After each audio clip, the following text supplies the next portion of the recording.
नाज़रीन, वज़ीर आज़म शहबाज शरीफ़ तरफ़ां हक़ ऐं सच लाइ मुश्किलातूं बर्दाश्त कंदड़ सहाफ़ियुनि खे ख़राज तहसीन पेश कयो आहे।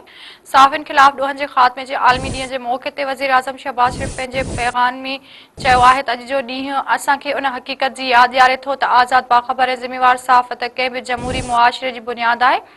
सहाफ़ी हक़ीक़त ताईं अवाम जी पहुच खे मुमकिन बणाइनि था ऐं सचाई जा अमल बरदार हूंदा आहिनि।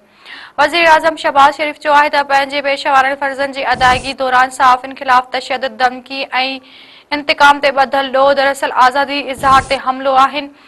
नाज़रीन, असां तव्हांखे हिकु ॿीहर ॿुधाए रहिया आहियूं त वज़ीर आज़म शहबाज शरीफ़ तरफ़ां हक़ ऐं सच लाइ मुश्किलातूं बर्दाश्त कंदड़ सहाफ़ियुनि खे ख़राज तहसीन पेश कयो वियो आहे। सहाफ़ियुनि ख़िलाफ़ ॾोहनि जे ख़ात्मे लाइ आलमी ॾींहं जे मौक़े ते वज़ीर आज़म शहबाज शरीफ़ पंहिंजे पैग़ाम में चयो आहे त अॼु जो ॾींहुं असांखे उन हक़ीक़त जी यादि ॾियारे थो त आज़ाद, बाख़बर ऐं ज़िम्मेवार सहाफ़त कंहिं बि जमहूरी मुआशिरे जी बुनियादु आहे।